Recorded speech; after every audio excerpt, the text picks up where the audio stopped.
আমাদেরকে ক নম্বর প্রশ্নে বলা আছে সমান্তর ধারাটির দশম পদ নির্ণয় করো। এখানে সমান্তর ধারা হলো ক নম্বর, অর্থাৎ 1 নম্বরটা এখানে বলাই আছে। তাহলে চলো সমাধান করা যাক। আমাদেরকে প্রথমে সমান্তর ধারাটি দশম পদ নির্ণয় করতে হবে। তাহলে আগে আমরা লিখি ধারাটি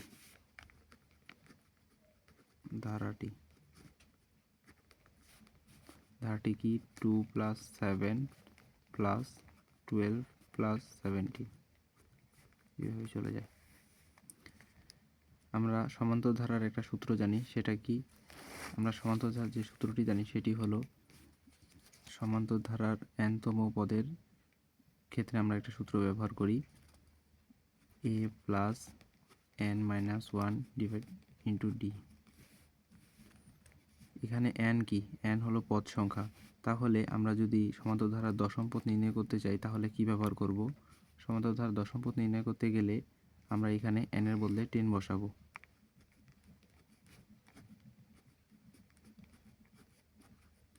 এখন অনেকে ভাবতেছো a এবং d কি? a এবং d আমরা এখনই নির্ণয় করব উপরে ধারাটি থেকে।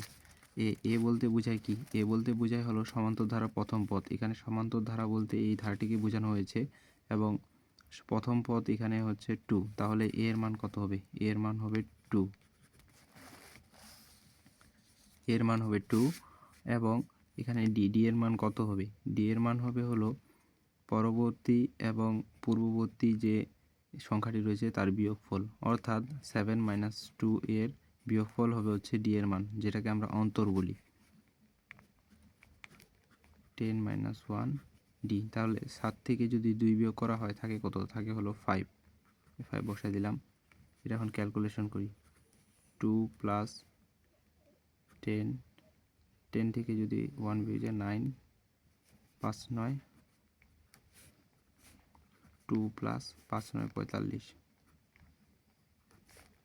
46, 45, 46, 47। এটাই হলো ক নম্বরের অ্যান্সার। আশা করি বুঝতে পারছো। এবার খ নম্বরটি সমাধান করা যাক।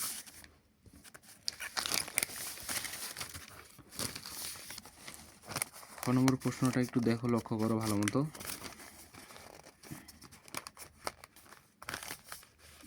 খ নম্বর প্রশ্নে বলা আছে সমান্তর ধারাটির প্রথম n সংখ্যক পদের যোগফল 2235 হলে n এর মান নির্ণয় করো।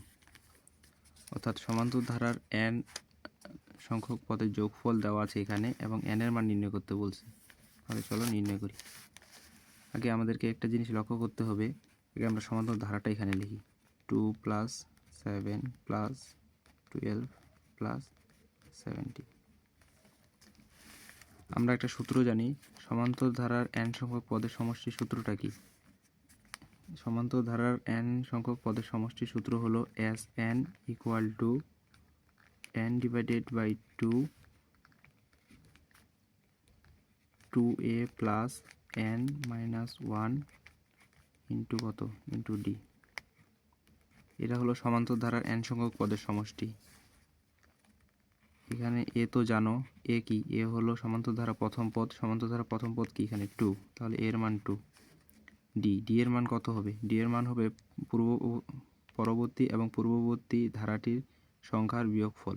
তাহলে এখানে আছে 7 থেকে 2 বিয়োগ করলে হয়ে গেল 5। তোমরা চাইলে 12 থেকেও 7 বিয়োগ করে দেখতে পারো, সবগুলোই একই অ্যান্সার আসবে। যেমন 17 থেকে যদি 12 বিয়োগ করো আসবে হচ্ছে 5।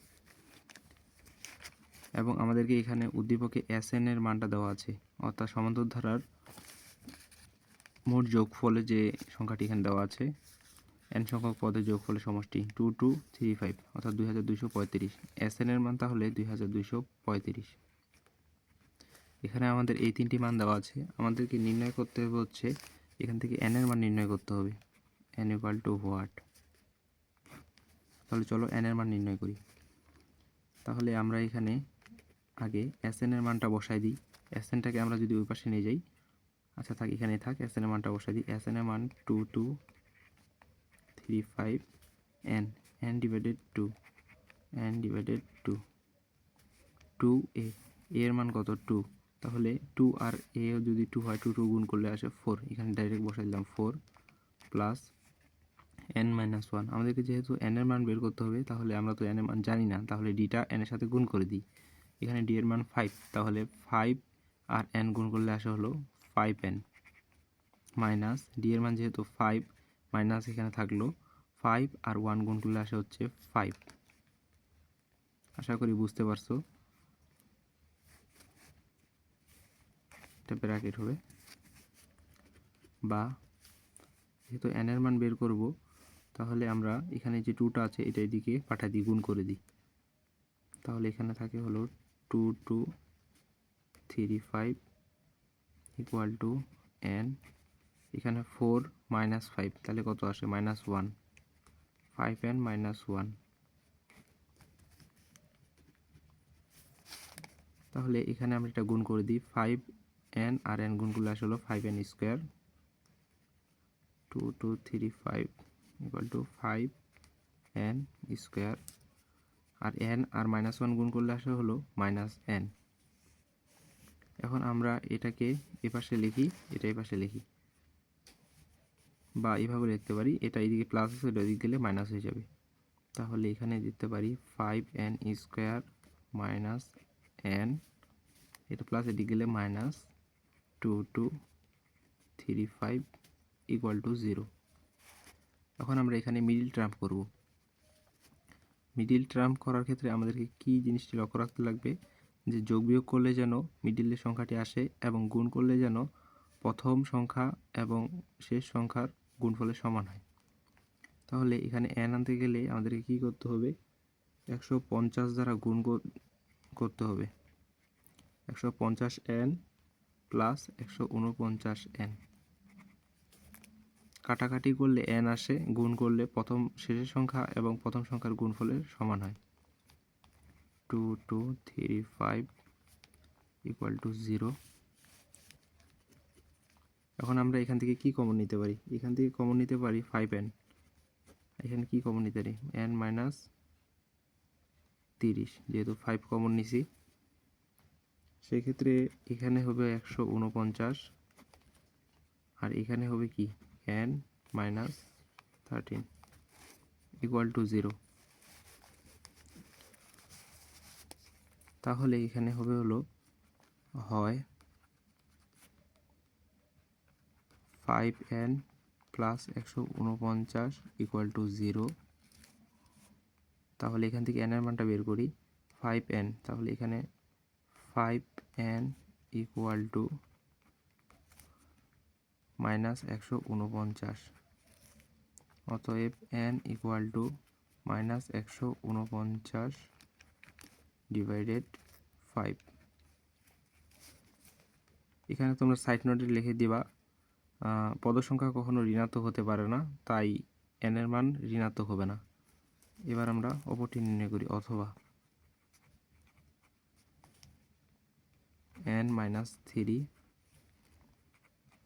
ইকুয়াল টু 0, বা n ইকুয়াল টু 13। এটাই হলো অ্যান্সার। অর্থাৎ সমান্তর ধারাটির প্রথম n সংখ্যক পদের যোগফল 2235 হলে n এর মান হবে হচ্ছে 13। আশা করি ক্লাসটি বুঝতে পারছো। পরবর্তী ভিডিওটি পাওয়ার জন্য আমার চ্যানেলটি এখনই সাবস্ক্রাইব করো। দেখা হবে কোনো পরবর্তী ভিডিওতে। আল্লাহ হাফেজ।